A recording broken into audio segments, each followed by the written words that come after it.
Siz tilingizga qarab, qaysi organda qanaqa muammolar ketayotganini aniqlasangiz bo'ladi. Tilingizda oq va quruq qarash bo'layotgan bo'lsa, siz bilingki, sizning ichinglaringizda kandida, ya'ni zamburug' yashiringan bo'ladi.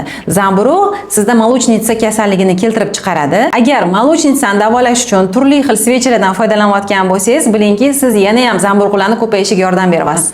Agar tilingizda jigarrang va sarg'ish qarashlar bo'layotgan bo'lsa, bilingki, oshqozoningizda gastrit, ya'ni oshqozonning shilliq qavatining yallig'lanishi, kislotani buzilishi, ovqat turib qolishi hisobiga kelib chiqadigan muammo hisoblanadi. Siz sababini izlash o'rniga turli xil dori-darmonlar ichasiz va gastritni yana ham kuchaytirasiz.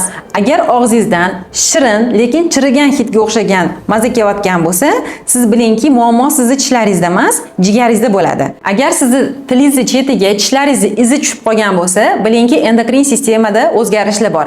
Ya'ni qalqonsimon bezning ishlash faoliyatida o'zgarish bo'ladi. TTG tahlillaringiz me'yorida bo'lishi mumkin, lekin tilingiz sizga allaqachon muammolardan darak beryapti. Kekirish oshqozonda ovqati turib qolishi va motorikani pasaygandan bo'ladi. Ichingizni kam kelishi, kuniga bir marta ichingiz kelayotgan bo'lsa, bilingki, ichingiz to'xtab qolgan toksinlar qayta qonga so'rilyapti.